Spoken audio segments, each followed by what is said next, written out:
Welcome back to the channel. In today's story, we will have a second parts of a story of a woman who had a crazy sister-in-law that tried to poison the writer after she announced she was pregnant. Let's us get into the story. I'm 32 years old and have been happily married to my husband, Daniel, for 7 years. While I cherish our marriage, I struggle with the negativity Rachel brings into our lives. At first, I had a good relationship with her, but over time, my opinion changed. I found her to be manipulative and toxic, and I've worked hard to avoid conflict with her, knowing how volatile she can be. In the past, Daniel dated Rachel's best friend when he was 17, but they broke up because Rachel pressured him. When he turned 23 and found himself single, Rachel insisted he date another friend, but he refused. This led to a huge fight, and she went crying to their parents about how she wanted him to marry someone she felt comfortable with. When Daniel and I fell in love, his parents were supportive, but Rachel treated me coldly. She often brought up Daniel's exes and suggested he reconnect with them, which made both of us uncomfortable. Daniel would ask her to stop, but she would just taunt me about being jealous. Whenever his parents invited us for dinner, Rachel would invite one of Daniel's exes, claiming it was a coincidence.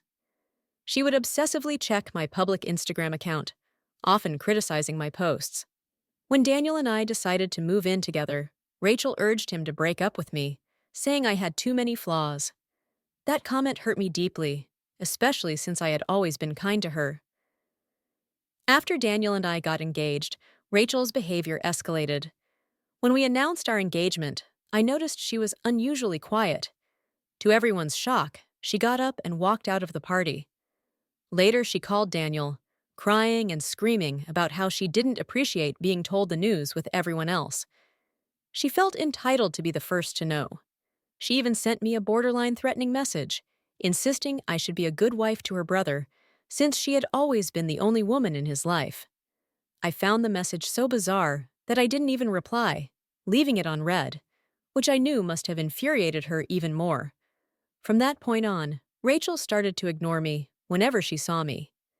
Yet, she remained involved in all the wedding planning, openly criticizing my choices, despite my future mother-in-law and Daniel calling her out multiple times.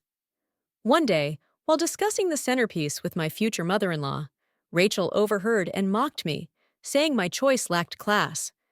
That was the breaking point for me.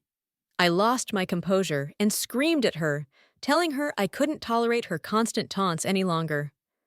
I made it clear that she was no longer invited to our wedding.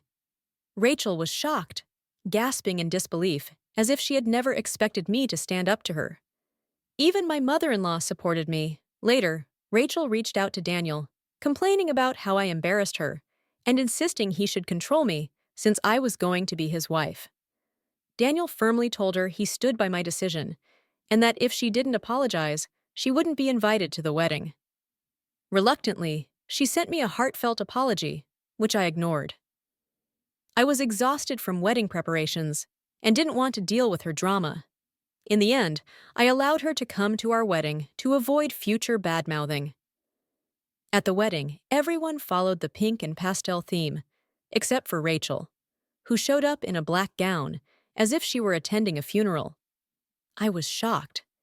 She went around telling everyone how she was mourning the loss of her brother to another woman.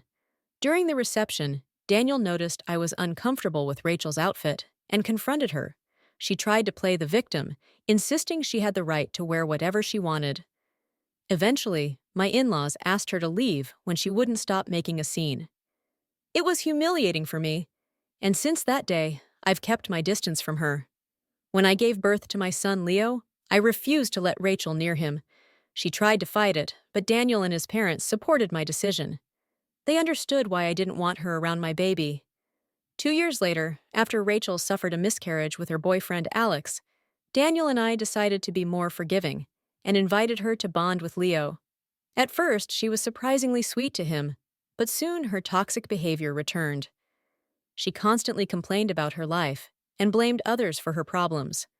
This year, Rachel got married but didn't invite us.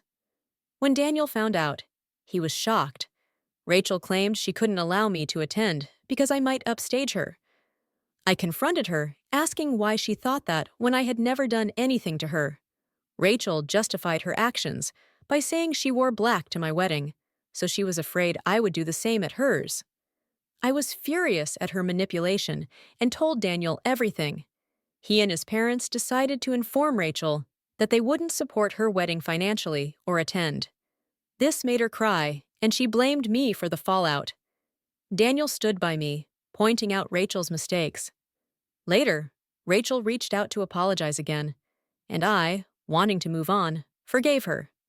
Her wedding went well, but shortly after, she came to our home, complaining about her failing marriage. We allowed her to stay for a few days, during which she vented about her husband and their struggles to conceive. Rachel was adamant that it was all his fault.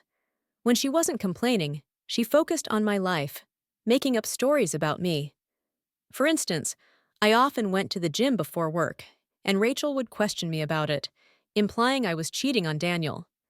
Eventually, Rachel reconciled with Alex and returned to living with him. One weekend, Daniel and I had lunch with my in-laws, and Rachel and Alex were also invited. We left Leo with a babysitter, as he often got bored during adult conversations. During lunch, my mother-in-law shared a story about a friend who divorced her cheating husband.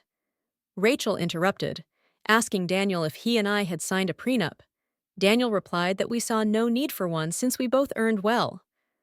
Rachel scoffed, suggesting that Daniel could be blindsided by infidelity.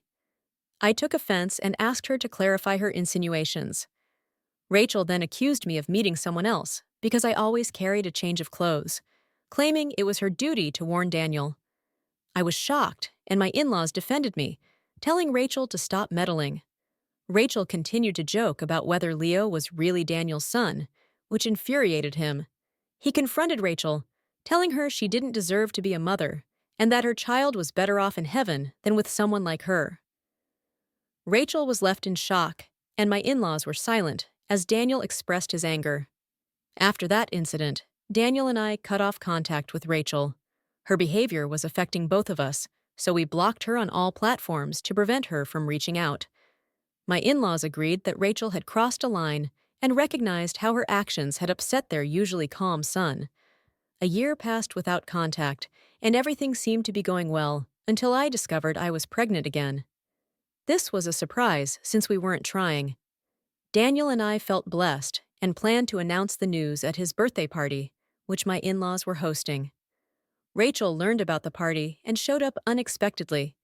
She hugged Daniel, expressing how much she missed him and how sorry she was for their last conversation. Daniel reminded Rachel that she should apologize to me for her past behavior. Rachel nodded and apologized, claiming she had been in therapy and realized her mistakes. I was skeptical, but chose to be polite. Throughout the party, Rachel appeared overly cheerful, which was unusual for her. When it was time to cut the cake, Daniel gave a heartfelt speech about how lucky he felt to have me in his life. We then announced our pregnancy, and everyone celebrated, except for Rachel, who looked stunned and eventually walked away, seemingly upset. I was concerned that she might ruin the celebration, but got distracted by well-wishers. When it was time for lunch, my parents insisted I stay seated while they served food. Rachel approached me with a plate, claiming she wanted to serve me personally to celebrate the pregnancy. However, I noticed that she had put shrimp on my plate, despite knowing I was allergic. I was shocked and decided to get my own food instead. Alex, who was nearby, offered to take the shrimp plate since he liked it.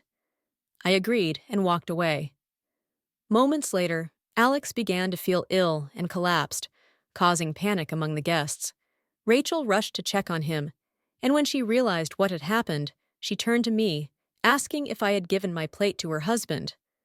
I confirmed this, that yes, I gave it to him, because I am allergic to shrimp, and an ambulance was called. As Alex was taken to the hospital, Rachel cried and glared at me.